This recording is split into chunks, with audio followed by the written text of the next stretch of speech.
जय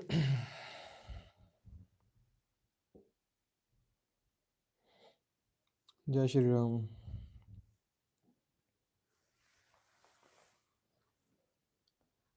जय श्री राम।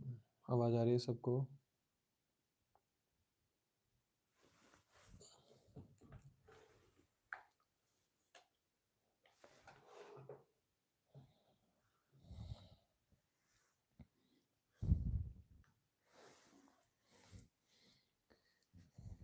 एक बार सब बता देंगे आवाज आ रही है, देन फिर हम शुरू करते हैं आज का टॉपिक।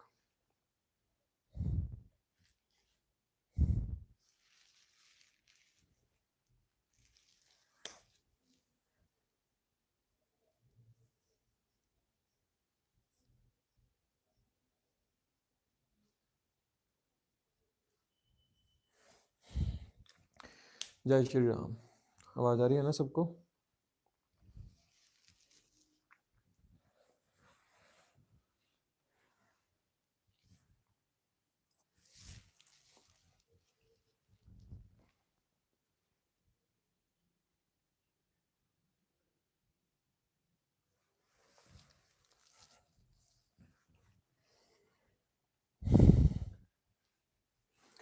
आज हम टॉपिक छोटा रखेंगे, लेकिन मैं आज आपको एक सूत्र समझाने जा रहा हूँ कि उस सूत्र के अंदर सबसे पहले ना मैं आपको ये बताना चाहता हूँ कि शुक्र को, जो आज हम शुक्र के नाम से जानते हैं, जो उनका असली नाम था वो था उसाना। भृगु और पुलोमा का पुत्र, मतलब भृगु थे जो उनके पिता थे और पुलोमा उनकी माता थी। माता की जो लिंकेज थी कहीं ना कहीं वो राक्षस गण से थी। तो कहा जाता है कि जो बुक्स में लिखा है, हमें पढ़ने में आता है कि माता चाहती थी कि एक पुत्र इतना विद्वान हो, इतनी शार्प इंटेलेक्चुअल हो उनकी, कि वो पुत्र कहीं ना कहीं मेरे उन वंशज में से निकले जो जो कि गुरुओं के गुरु, मतलब जैसे हमारे देवताओं के गुरु है ना बृहस्पति, वैसे ही मेरा पुत्र कहीं ना कहीं राक्षसों का गुरु बने। तो ये उन्होंने इच्छा रखते हुए भृगु के पास, उनके जो पति थे उनके पास गए। उन्होंने कहा कि मुझे एक ऐसी संतान चाहिए। तो संतान हुई जिसका नाम पहले उसाना था। फिर जब वो वर्ष पारवा, एक उस समय के राक्षस गण के लीडर हुआ करते थे, तो जब उन्होंने अपने उसमें सभा के अंदर उनको हायर किया, उसाना जी को, जिनको आज हम शुक्रदेव के नाम से जानते हैं, फिर उसके बाद उनका नाम दैत्याचार्य शुक्राचार्य या शुक्रदेव पड़ा। इसका मतलब ये है कि कहीं ना कहीं शुक्र ग्रह जो है उनकी इंक्लिनेशन राक्षस गण या तामसिक प्रवृत्ति की तरफ ज्यादा रही है, और जो बृहस्पति थे वो सात्विक थे। अब किसी भी प्लेनेट को समझने से पहले हमें ना उसके बैकग्राउंड को समझना बहुत ज्यादा जरूरी होता है कि कौन सा प्लेनेट तामसिक प्रवृत्ति का है, कौन सा प्लेनेट सात्विक प्रवृत्ति का है। अब यहाँ पर ना, अब मैं एक सूत्र के ऊपर हम बात करने जा रहे हैं। आवाज आ रही है ना सबको? अभी मत लिखो, अभी जो मैं समझा रहा हूँ उसको खुद अपने चार्ट के ऊपर इम्प्लीफाई करना, तब समझ में आएगा। आवाज आ रही है? जस्ट एक बारी कंफर्म कर दो, क्योंकि फिर मैं देखूंगा नहीं स्क्रीन को और मुझे पता नहीं चलेगा।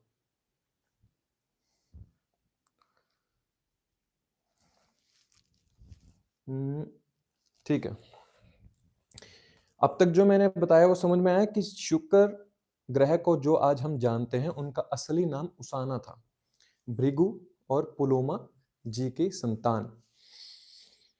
अब जो मैं बात करने जा रहा हूं, हम सब लोग प्रभु भक्ति करते हैं, तो भगवान ने कहीं ना कहीं हमारे चार्ट के अंदर एक शक्ति ऐसी छुपा रखी है कि जिसको हम एक्टिवेट करना जानते नहीं है, और सबके चार्ट के अंदर वो होती है। जो जहां तक मेरा मानना है, अभी तक शायद किसी ने इस चीज के ऊपर बात नहीं की होगी जहां तक मुझे लगता है, लेकिन मैं मानता हूं हर किसी इंसान की लाइफ के अंदर कुंडली में शुक्र उच्च का होता जरूर है। सभी के चार्ट के अंदर होता है। आपको पता चल जाएगा वो किस तरह से उच्च का होता है। हम लोग क्या कहते हैं कि शुक्र अगर मीन राशि पाइसेस साइन के अंदर हो तो वो उच्च का हो जाता है ना, क्योंकि वो 12वें भाव के अंदर चला जाता है। और 12वां भाव जो है वो हमारी, सब जानते हैं हमारी एक वो साधना है जिससे हमें मुक्त होना होता है। अर्थात इंसान जब मुक्त होने की अवस्था तक आ जाता है तब वहां पर शुक्र बलि होता है, क्योंकि शुक्र जो है ना भौतिक चीजों का एक कारक दिखाया गया है हमें, जहां तक समझाया गया आज तक।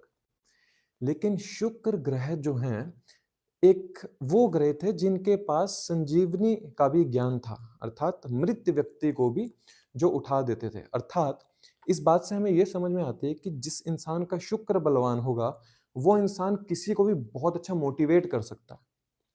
अब इसको इस तरह से जोड़ो कि जिस इंसान का शुक्र बहुत बलवान होगा वो किसी को भी मोटिवेट करके उसको दोबारा जीवन में खड़ा कर सकता है।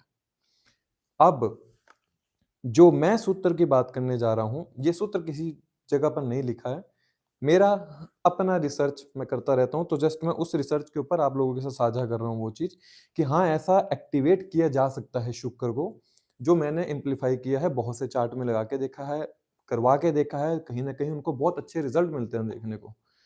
फॉर एग्जाम्पल शुक्र मान लीजिए किसी का 7वें भाव के अंदर है, ठीक है। अब हमने क्या पढ़ा है और हमने क्या देखा है, शुक्र जब 12वें भाव के अंदर होगा या पाइसिस साइन के अंदर होगा तो वो एक्सोल्टेड हो जाता है। यही पढ़ा है ना हमने अभी तक, ये समझ में आ रही है बात।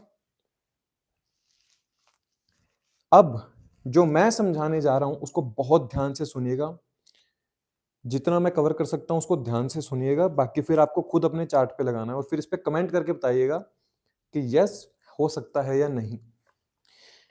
अब शुक्र यहां पर 7वें भाव के अंदर, ये किसी भाव से तो 12वां होगा ना जरूर, ठीक है। अब ये बताओ शुक्र 7वें भाव के अंदर है, किस भाव से 12वां हुआ, फिर आगे समझाऊंगा इस सूत्र को कैसे यूज करना है।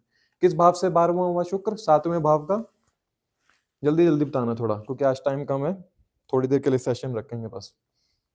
शुक्र कौन से भाव से हुआ, अरे छठे से तो दूसरा होगा, छठे से तो दूसरा हुआ ना, मार खा रहे हो सब लोग। हाँ 8th। शुक्र जो है 8वें घर से 12वें में बैठा है, छठे घर से तो दूसरा हो जाएगा, जब यहां से काउंट करोगे तो दूसरा घर होता है, यहां से काउंट करने पे 12वें में पड़ता है। अगर चलो मैं यहां से भी ऐसे बता दूं, जो लोग अभी थोड़े थोड़े एस्ट्रोलॉजी को पढ़ रहे हैं तो समझ में आएगा। 1 2 3 4 5 6 7 8 9 10 11 12, तो शुक्र 8वें से कौन से भाव के अंदर है, 12वें भाव के अंदर।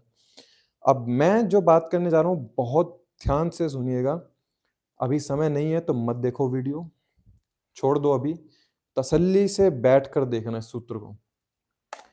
शुक्र जिसका 7वें भाव के अंदर हो उस जातक का मन करेगा मैं लोगों से मिलूं, लेकिन शुक्र बली तो तब होगा जब वो अपने लाइफ के अंदर 8वें घर को एक्टिवेट करेगा। क्यों?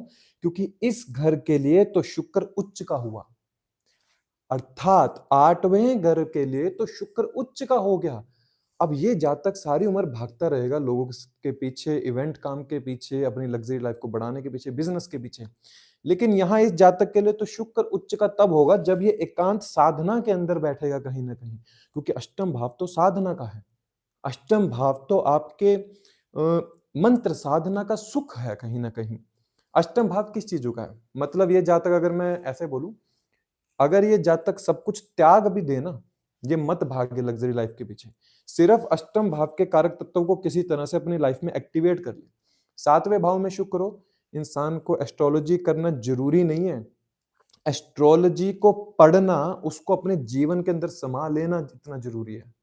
अगर वो चाहता है कि मैं अपनी लाइफ के अंदर लग्जरी लाइफ, या मैं अपनी लाइफ के अंदर शुक्र के जितने भी कारक तत्व होते हैं, विवाह नहीं हो रहा है, शुक्र शुक्र सप्तम भाव में है, किसी मेलेफिक प्लैनेट का एस्पेक्ट आ रहा है या किसी मेलेफिक प्लैनेट की अफ्लिक्शन आ रही है, तो इस जातक को अष्टम भाव के कारक तत्व को इम्प्लीफाई करना होगा अपनी लाइफ के अंदर। अष्टम भाव रिसर्च का है, अष्टम भाव एकांत का है, अष्टम भाव साधना का है। और अष्टम भाव किस चीज होगा, चलो आप ही लोगों के एक पॉइंट में से उस पॉइंट को मैं डिकोड करता हूं। अष्टम भाव और किस चीज होगा है, बताइए, अष्टम भाव और किन चीजों का है?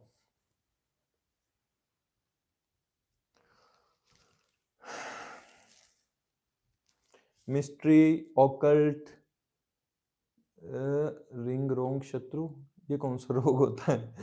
रिंग रोग शत्रु नहीं होता है। चलो मैं बताता हूँ। अष्टम भाव, चलो किसी एक जन ने बोला सीक्रेसी का। अब अगर मैं बोलूं, अगर ये इंसान अपनी लाइफ के अंदर मिलने वाली चीजों को सीक्रेटिवली रख ले, मतलब जिस चीज के लिए इसने मेहनत तो नहीं करी और इसको वो चीज मिल गई है, भले ही वो उसको चाहे 10 रुपए मिले हों, उसका खुलासा नहीं करना है, कहाँ से मिले, मुझे किसने दिए, किसी ने मुझे वॉच दी, किसी ने मुझे कपड़े दिए, किसी ने मुझे कुछ भी दिया है इनहेरिटेंस के रूप में कि जिसके लिए मैंने खर्चा नहीं किया है, वो कोई भी चीज हो सकती है। अगर मैं उसको सीक्रेटिवली रख लूं कहीं ना कहीं अपनी लाइफ के अंदर, तो मैं कह सकता हूं कि यहाँ पर शुक्र बली हो जाएगा, क्योंकि शुक्र तो चाह ही ये रहा था कि किसी तरह से मैं लाइफ के अंदर अष्टम भाव को अपने जोड़ दूं, तो मैं यहाँ बली हो जाऊंगा। ये थ्योरी इस तरह से काम करती है जैसे शुक्र किसी भाव से छठे में हो, है ना? जैसे शुक्र नीच कन्या राशि में होता है, तो शुक्र उच्च पाइसेस साइन के अंदर होता है। हम उसी थ्योरी को आगे कंटिन्यू कर रहे हैं। जब हमने शुक्र नीच का देखा था, पीड़ा देने वाला देखा था, तो कहीं ना कहीं शुक्र आपको उच्च के फल भी तो देने वाला होगा ना। ऐसा तो नहीं है, इसीलिए मैंने सबसे पहले कहा था कि हर किसी के लाइफ में शुक्र उच्च का होता है। माने ना माने, हर इंसान भोग विलास करता है ना। थोड़े से कोई निचले स्तर पर करता है, कोई अच्छे स्तर पे करता है, कोई मारुति चला रहा है तो कोई रोल्स रॉयस चला रहा है, मतलब गाड़ी चला रहा है या बाइक चला रहा है। अलग अलग प्रकार का सुख है, हर प्रकार की भोग वृत्ति होती है इंसान की, वो करता है। डिपेंड करता है कि शुक्र फिर किस राशि के अंदर है, वर्गों के अंदर किस में गया है, नुमांश के अंदर, फिर वो बाकी की बातें अलग हैं। लेकिन जो मैं बात कर रहा हूं कि अष्टम भाव के किए गए कारक तत्व यहाँ सप्तम में बैठे शुक्र को बली करेंगे हमेशा। इसलिए अब क्या करना चाहिए इस जातक को, जहां तक मुझे लगता है, इस जातक को अपने स्पाउस के साथ बड़े अच्छे कम्युनिकेशन रखने चाहिए, क्योंकि अष्टम भाव तो सप्तम से दूसरा होता है, जो कि दिखाता है आपके स्पाउस की वाणी।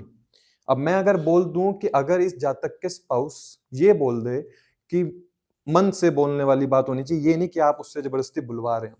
अब अगर ये जातक अपने स्पाउस के साथ अच्छे से बिहेवियर रखता है, लाइफ पार्टनर के साथ, और कहीं ना कहीं इसका स्पाउस अगर वो बोल दे बात कि जाओ तुम्हारा भला हो जाए, जो तुम पाना चाहते हो वो पा ले, तो यहां पर वो शुक्र की संजीवनी बूटी वाली काम होती है कि इस इंसान को अगर पीड़ा हो रही है, तो ये शुक्र इसके पत्नी के वाणी द्वारा इसके पूरे बैंक बैलेंस, इसके के पूरे लाइफ को उठा के रख देगा। क्यों? क्योंकि शुक्र सप्तम भाव में बैठ के अष्टम को एक्टिवेट कर रहा है। एक मिनट,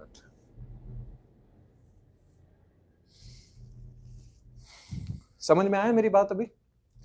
शुक्र किसको एक्टिवेट कर रहा है, किसके द्वारा इसके लाइफ में एक्टिवेट हो रहा है? इस वाइफ, इस हस्बैंड की आवाज के द्वारा, स्पीच के द्वारा। अब अगर यही इंसान अगर सामने वाले इंसान का पैसा खा रहा है, तो अपने शुक्र को खराब भी कर रहा है, क्योंकि यहां पर तो इस जातक को कहीं ना कहीं सामने वाले से कुछ लेना नहीं है, वो अपने आप से दे दे ठीक है, लेकिन इस जातक को कभी किसी इंसान का पैसा नहीं खाना चाहिए। अब शुक्र सप्तम का समझ में आया, अब बाकी इसको आप अपना डी कोड और कर सकते हैं। अष्टम भाव के जितने भी कारक तत्व हैं वो आप पढ़ सकते हैं। यहाँ पर जोडिएक साइन जो भी आएगा, उस जोडिएक साइन के कारक तत्व को अपना लीजिएगा, तो भी अष्टम भाव में बैठे, अष्टम भाव के अंदर आपको कारक तत्व देखने को मिलेंगे। अब मैं बताता हूं, मान लो किसी का शुक्र अगर दूसरे भाव के अंदर हो, अब बिल्कुल थोड़ा सा चेंज हो जाएगा। अब दूसरे भाव का शुक्र कौन से भाव से 12वां हुआ, जल्दी बताओ। दूसरे भाव का शुक्र कौन से भाव से 12वां हुआ?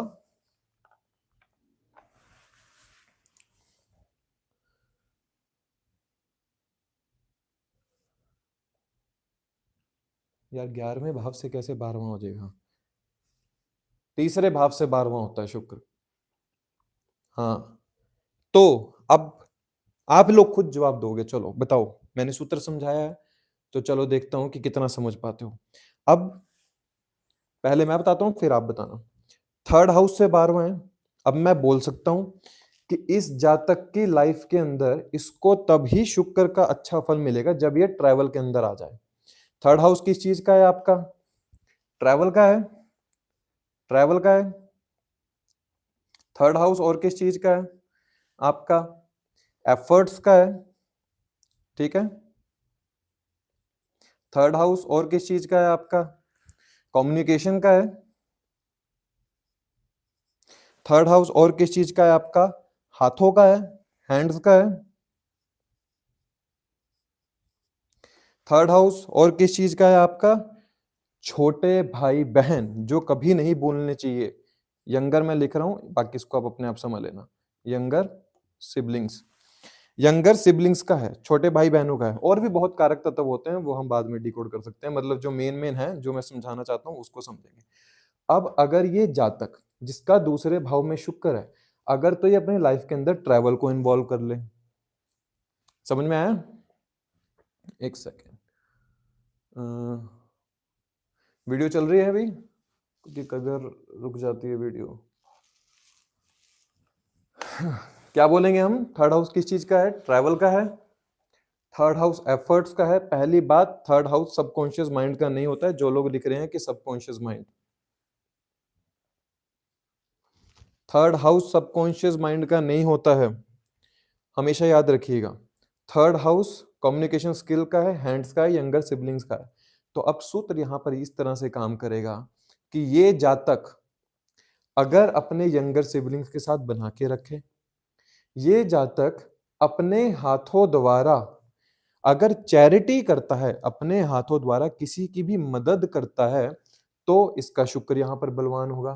कम्युनिकेशन स्किल, ये जातक जितना अब्यूजिव लैंग्वेज को यूज करेगा, उतने अपने दूसरे भाव में बैठे शुक्र को खराब कर देगा। जितने इसकी वाक शक्ति बहुत बढ़िया होगी, जितनी इसकी वाक शक्ति बहुत अच्छी होगी, वहां पर शुक्र इसका बलवान होगा। और थर्ड हाउस हमारे ट्रैवल को दिखाता है। अब मैं ये मानता हूं जिसका दूसरे भाव में शुक्र बैठा है ना, आई एम 101% श्योर, जिसका भी होगा उसको अगर पैसे की प्रॉब्लम आ रही है ना, वो जब जब ट्रैवल करेगा इसके अकाउंट में पैसा क्रेडिट हो जाता होगा। देखिएगा, जब भी ये ट्रैवल करेगा, जब भी ट्रैवल करेगा तो पैसा अकाउंट में आपके क्रेडिट होगा। कोई ट्रैवल करने की वजह से इसके अकाउंट में पैसा क्रेडिट होता है, और वो पैसा वो होता है कि जो रुका हुआ होता है, या इसको उम्मीद होती है, इसकी इच्छा थी उस चीज को पाने की, वो इच्छा पूरी हो जाती है जस्ट बिकॉज ऑफ ट्रैवल।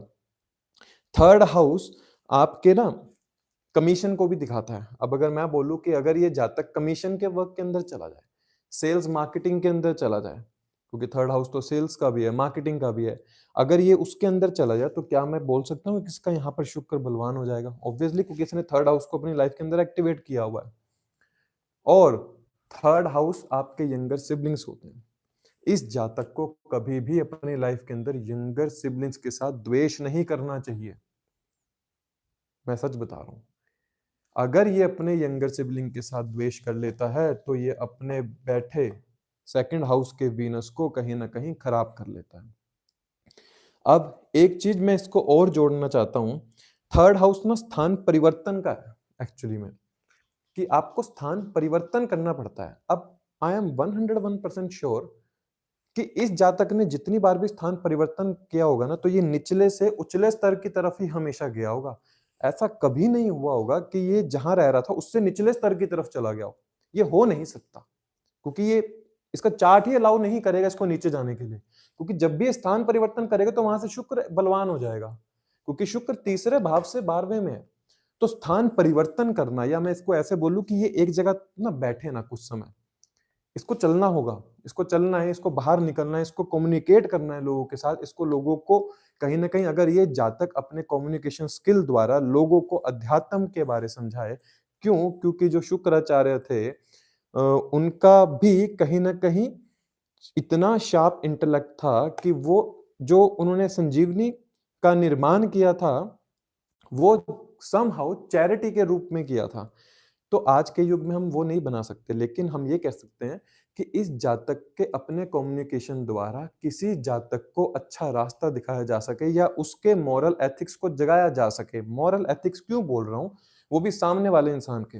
हर चीज के पीछे ना एस्ट्रोलॉजी में तथ्य होना चाहिए। मैं बोल रहा हूं, ऐसा क्यों बोल रहा हूं, उसके पीछे का रीजन ये है, सप्तम भाव सामने वाला इंसान होता है, तीसरा भाव उसके मॉरल एथिक्स हैं।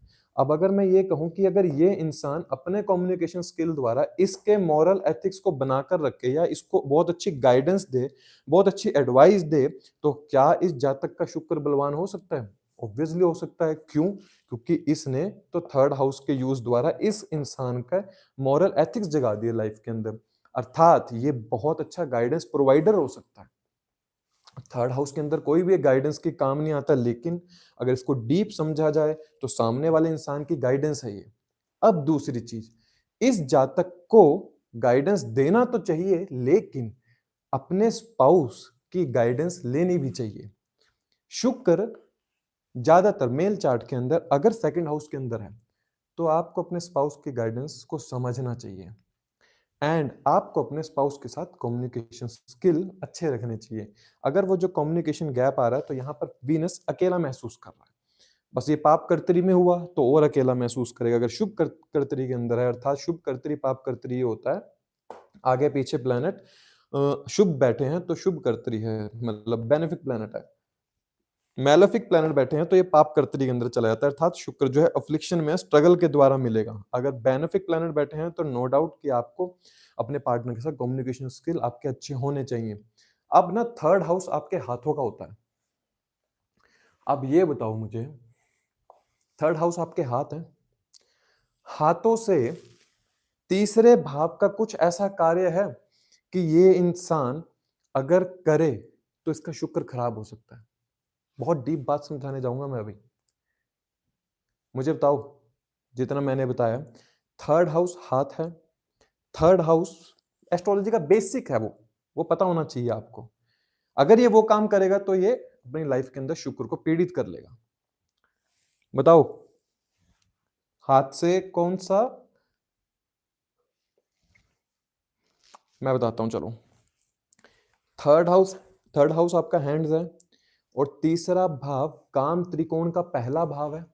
अगर ये इंसान मैस्टरबेट करेगा तो क्या करा इसने, अपना शुक्र खराब कर लिया। आजमा कर देख लो, किसी भी तरह से एक्सपीरियंस करके देख लो, जिसका सेकंड हाउस में वीनस है, नेवर एवर डू मास्टरबेट। जब भी करोगे अपने शुक्र को खराब करोगे ही करोगे। आपको शुक्र को बलि करना है तो आपको अपने वीर्य को रोकना होगा। आपका वीर्य जितना रुकेगा उतना शुक्र यहां पर बलवान होगा। अब ये बात समझ में आई? नाउ अब शुक्र को किसी और हाउस के अंदर लेते हैं हम।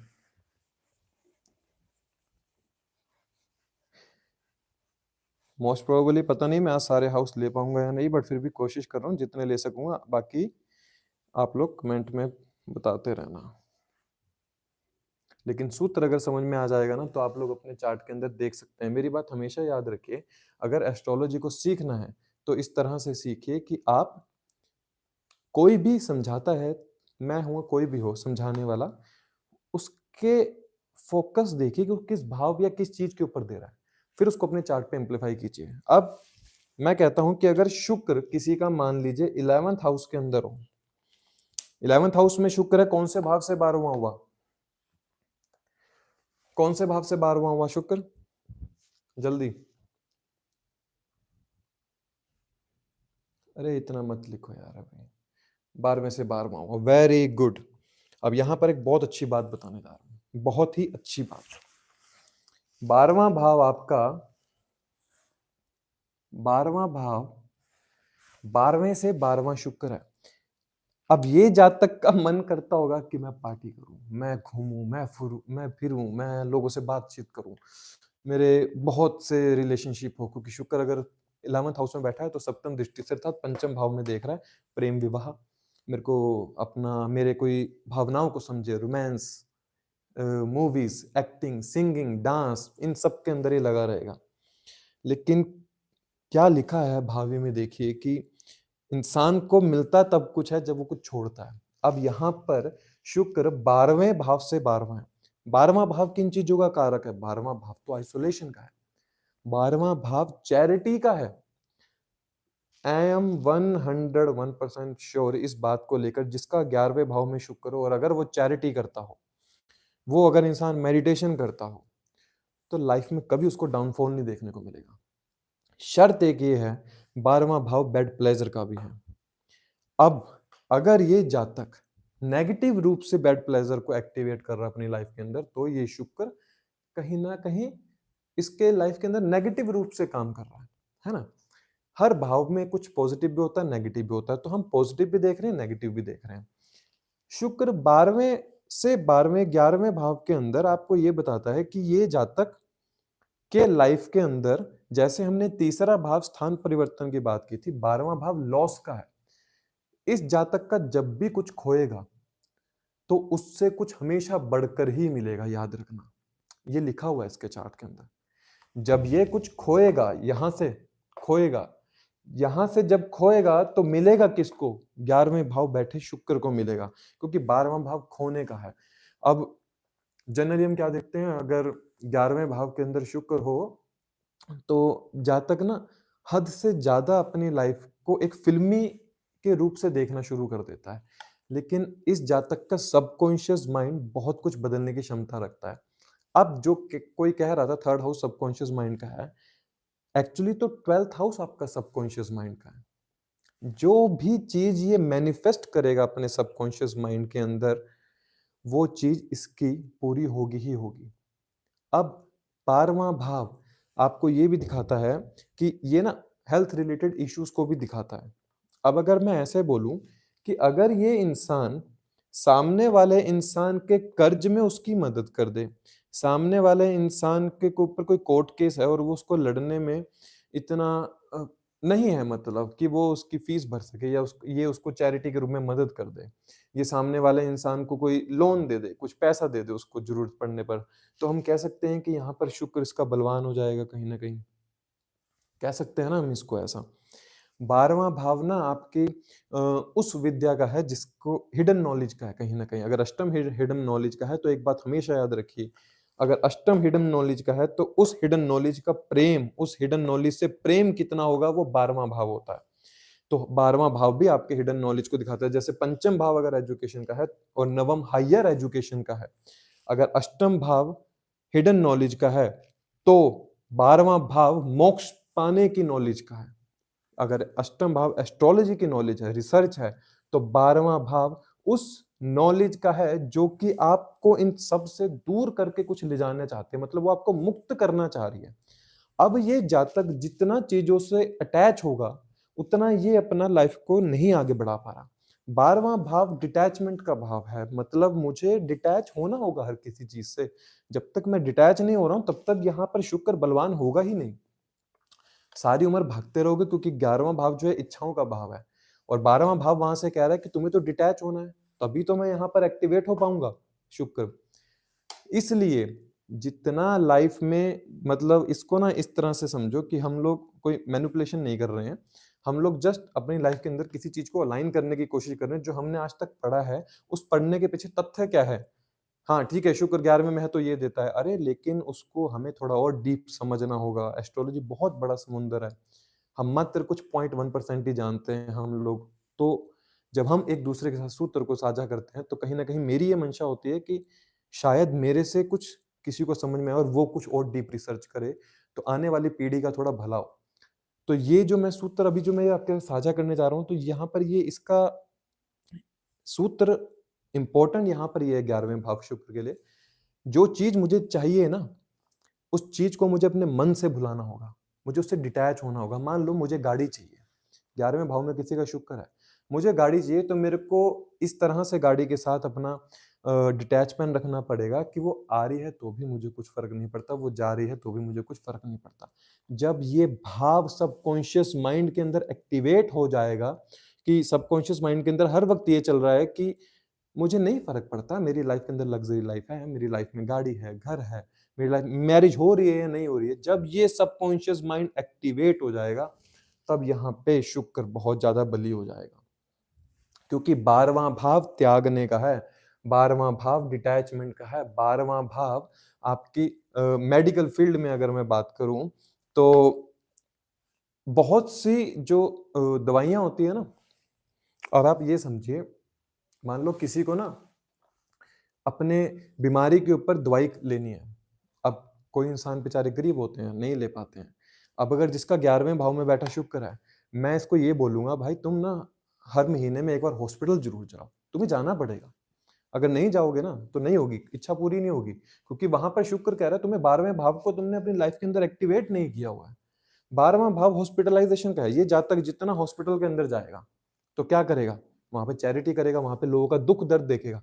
और जब ये दुख दर्द लोगों का देखेगा तो ये अपनी लाइफ के अंदर पाएगा कि यार मेरी लाइफ बहुत अच्छी है आज के युग में। और जब ये वो दुख दर्द देखेगा तब इसकी मनोस्थिति के अंदर वो एक डिटैचमेंट की स्थिति उत्पन्न होगी, और तब जाके इसका शुक्र वहां पे अपॉर्चुनिटीज क्रिएट करेगा। अर्थात या तो ये खुद जाकर डिटैच हो जाए या इसको प्लेनेट ही जाकर डिटैच करवा दे। अब अगर समझ में आ गया कि मुझे डिटैच किस तरह से होना है, तो मुझे कर लेना चाहिए ना खुद को डिटैच। इसलिए अब या तो किसी और इंसान के मेडिकल फील्ड में जाकर मेडिकेशन में अंदर आप मदद कर दीजिए।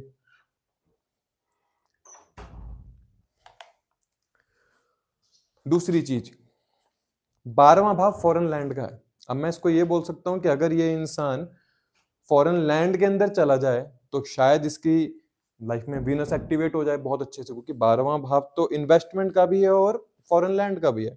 हाँ, मैं ये बोल सकता हूँ जिसका 11वें भाव में शुक्र है, तो अगर आपसे कुछ डिटैच नहीं हो रहा है तो ठीक है, अपनी लाइफ को ना इन्वेस्टमेंट के साथ जोड़ दीजिए। 12वां भाव व्यय का है। अब अपनी इच्छाओं के ऊपर खर्च करने से अच्छा है 12वां भाव इन्वेस्टमेंट का है, या तो दूसरे लोगों के ऊपर इन्वेस्ट करो या फिर अपने पैसे को कहीं ऐसी जगह इन्वेस्ट करो कि यहां पर शुक्र बली हो जाए। समझ में आया इतना? अभी मैं सिर्फ थोड़ा थोड़ा बता रहा हूं, मैं इसके अंदर अभी बहुत सी चीजें नहीं ले रहा हूं, क्योंकि फिर आप लोगों को थोड़ा सा मुश्किल हो जाएगा समझना, क्योंकि फिर इसके अंदर हम भाव का कारक भी ले सकते हैं, फिर हम इसके अंदर बहुत कुछ ऐड ऑन कर सकते हैं, लेकिन अभी नहीं इतना ऐड करेंगे ताकि डिफिकल्टी ना हो। इतना समझ में आया?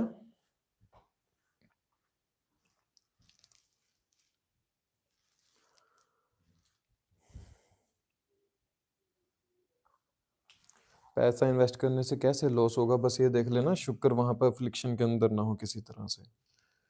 और 12वें भाव का शुक्र पता क्या कहता है, 11वें भाव का शुक्र कहता है आपको ना रिस्क लेने से डरना नहीं चाहिए। ये इच्छाओं का त्रिकोण, मतलब इच्छा त्रिकोण का क्षितिज है 11वां भाव, और 12वां भाव मोक्ष त्रिकोण का क्षितिज है। अब उन दो भावों की कहीं ना कहीं ये कशमकश है, एक इच्छा मांग रहा है और एक त्याग मांग रहा है। लेकिन जब तक इच्छा के पीछे भागेगा तो मृग तृष्णा की तरह सारी उम्र भागता ही रहेगा। लेकिन अगर ये अपनी लाइफ के अंदर 12वां भाव एक्टिवेट कर लेता है तो समहाउ ये वो चीज हो जाएगी, मतलब इसकी लाइफ के अंदर मेरे सामने खाना है, मैं खुशी नहीं दिखा सकता कि मुझे कितनी खुशी हो रही है खाना है, हाँ ठीक है, मैंने अपने माइंड को रख लिया है, लेकिन यही स्थिति इसके लाइफ के अंदर इसके शुक्र को बहुत ज्यादा बली करती है, जब इसके सबकॉन्शियस माइंड में ये बात बैठ जाती है।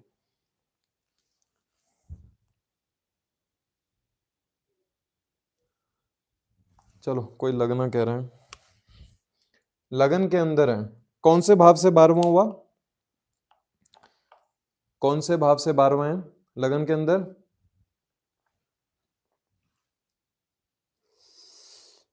या तीसरे से 12वां है? अरे यार, कौन से भाव से 12वां है?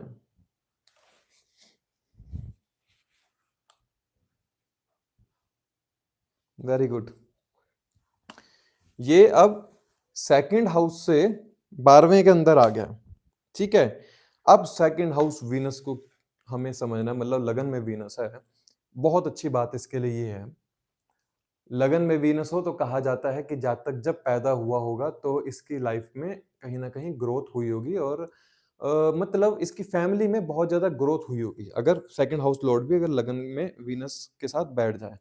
अब मैं इस जातक को ये बोलता हूँ, लगन में शुक्र है तो हमेशा बुद्धि के अंदर क्या चलता रहेगा कि मुझे सब कुछ लग्जरी चाहिए, मुझे लग्जरियस लाइफ चाहिए, मुझे मेरा पार्टनर स्मार्ट चाहिए, मुझे जो चाहिए मैं 5 स्टार होटल के अंदर जाऊं। अगर कहीं ना कहीं अगर ये आत्मा कारक हो तो फिर तो बहुत ही मतलब इंसान की स्थिति ऐसी हो जाती है कि मुझे गाड़ी भी बड़ी चाहिए, मुझे बंगला भी ऐसा चाहिए, मुझे सोफा भी ऐसा चाहिए, मुझे तो ये डस्टर भी लेविश चाहिए, बस मतलब ऐसी मनोस्थिति हो जाती है। लेकिन लगन के अंदर शुक्र हो तो जातक को क्या करना चाहिए, जब उसको बलि देना है, अपनी फैमिली के साथ कभी भी द्वेष नहीं करना चाहिए, अपनी फैमिली के साथ द्वेष नहीं करना चाहिए। और दूसरी चीज, कभी भी अपने फैमिली रिचुअल्स को फॉलो करने से पीछे नहीं हटना चाहिए।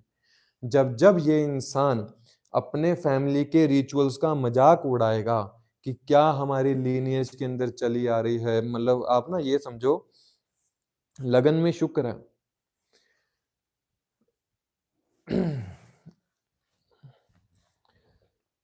राहुल शर्मा जी, अब ना आप ये दोबारा मत भेजिएगा ये मैसेज बार बार, ये ना डिस्ट्रैक्ट कर रहे हैं मुझे, ठीक है? वरना मैं हटा दूंगा चैनल से। मुझे देखना होगा, मैं देख लूंगा, आपके उसमें दूसरे लोगों का भी नुकसान हो रहा है, आप ये जो भेज रहे हैं मेरा भी ध्यान भटकता है उसके अंदर। लगन में शुक्र है, दूसरा भाव ना हमारे रिचुअल्स का है। अब ये समझिए कि आपने एक बात देखी है, जिस फैमिली के अंदर रिचुअल्स को बहुत अच्छे से फॉलो किया जाता है ना, तो वहां पर ना प्रगति ही देखने को मिलती है। कहीं ना कहीं हवन पाठ हो रहे हैं, छोटी से छोटी चीज को भी इवेंट के रूप में मनाया जाता है। ऐसा क्यों होता है? हमने कभी इस बात को नोटिस नहीं किया होगा, क्योंकि यहाँ दूसरे भाव से बैठा जो 12वें में शुक्र है ना, वो इस भाव को बल देता है। जब हम दूसरे भाव के कारक तत्व को अपना लेते हैं, अब दूसरा भाव ना कुकिंग का है, मान लीजिए। अब मैं कह सकता हूँ कि अगर ये कुकिंग का काम कर ले, या फिर ये कुकिंग की ब्लॉगिंग कर ले, अपनी स्पीच द्वारा कुकिंग के बारे कुछ वीडियोस में बोल दिया, जो भी आजकल होता है, तो हम कह सकते हैं कि रेस्टोरेंट काम इसके लिए चल सकता है। हाँ, यहाँ शुक्र बस अच्छी स्थिति के अंदर होना चाहिए।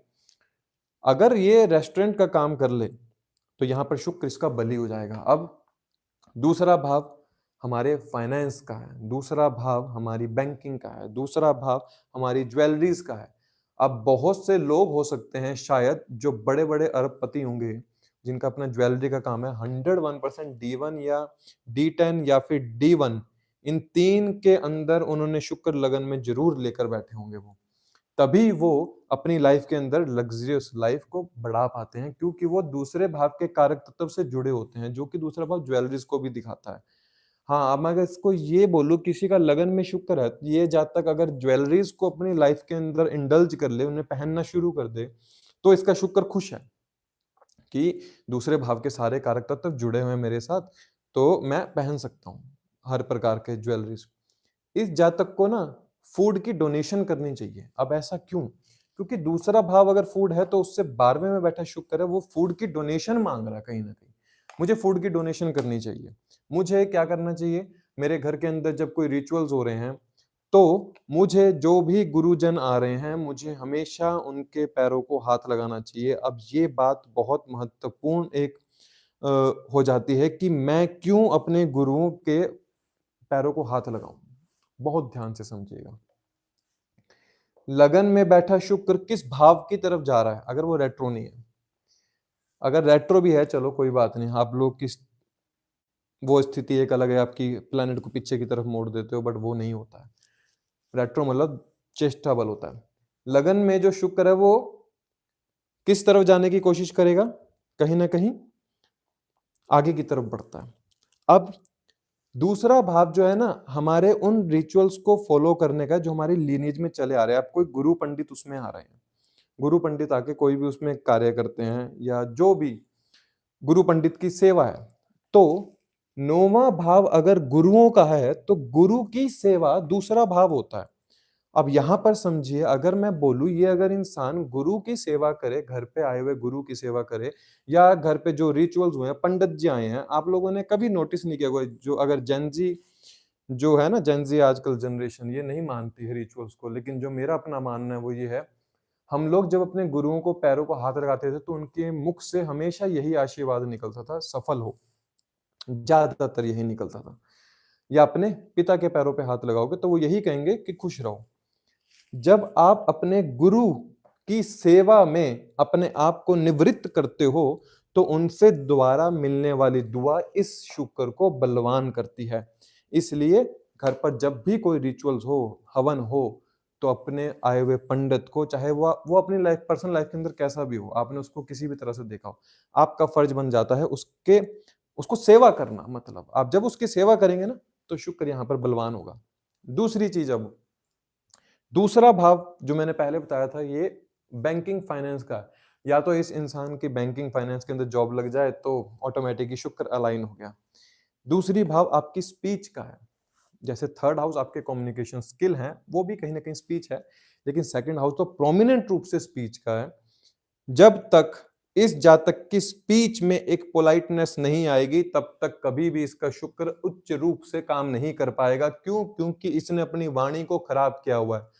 अगर ये किसी फीमेल का चार्ट है, मेक श्योर वन थिंग कि आपको अपनी लाइफ में किसी के साथ द्वेष भावना नहीं करनी है। अगर आपने किसी को उल्टा बोल दिया तो समझ लो आपने अपने शुक्र को खराब कर लिया। और वैसे भी लगन में शुक्र हो तो इंसान बड़ा सौम्य होता है, उसकी बातचीत वैसे ही बहुत सौम्य होती है, वो बहुत सौम्य रूप से बात करता है। लेकिन हम बात कर रहे हैं उच्च करने की, तो दूसरा भाव जो आपकी वाणी का है उस पर बहुत ज्यादा कंट्रोल होना चाहिए। अब अगर मैं एक बात बोलूं कि अगर इस जातक को लाइफ के अंदर इनहेरिटेंस मिलता है अपने पार्टनर का, तो क्या उससे शुक्र बली होगा? बहुत गहरी चीज है समझने की, इसको ध्यान से समझिएगा।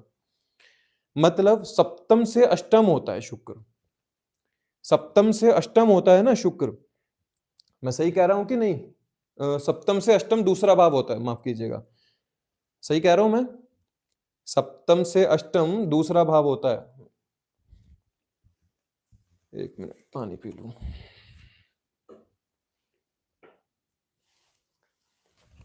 गलत तो नहीं कह रहा हूं मैं? सप्तम से अष्टम दूसरा भाव होता है।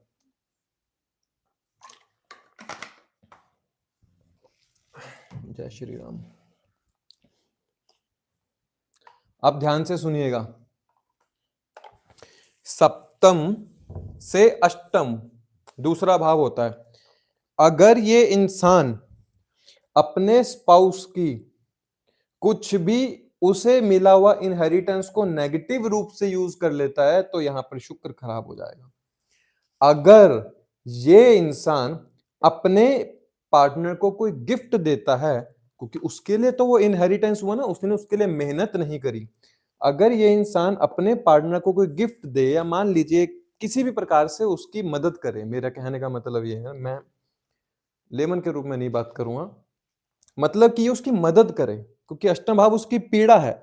वो इंसान अगर पीड़ा में है, सामने वाला इंसान, और ये जातक उसको जाके कहीं ना कहीं उसको मदद करता है या किसी भी रूप से उसकी हेल्प कर देता है कि वो अपने आप को साधना में बिठा सके अपनी स्पीच द्वारा, तो मैं कह सकता हूं कि शुक्र यहां पर इसका बली हो जाएगा लगन के अंदर, क्योंकि इसने सामने वाले इंसान की पीड़ा का निवारण कर दिया है, तो वो शुक्र उच्च स्थिति का हो जाता है।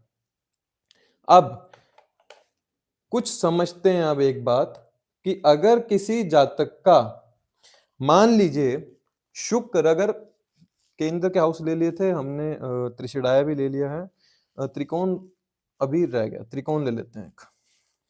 शुक्र अगर किसी का पंचम भाव के अंदर हो, कौन से भाव से 12वां हुआ? थोड़ा जल्दी बताना, कौन से भाव से 12वां हुआ?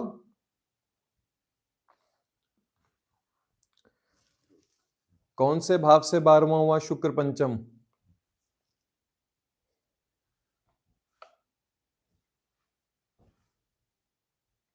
इतनी देर लगती है काउंट करने में?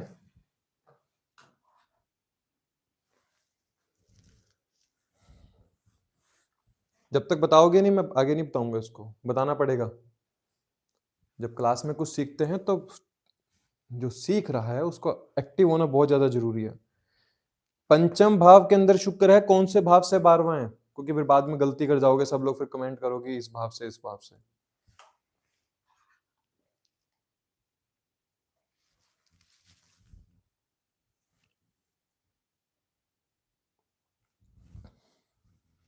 चलो मैं बताता हूं, शायद किसी को अभी ध्यान नहीं है। छठे भाव से 12वां होता है शुक्र, ठीक है।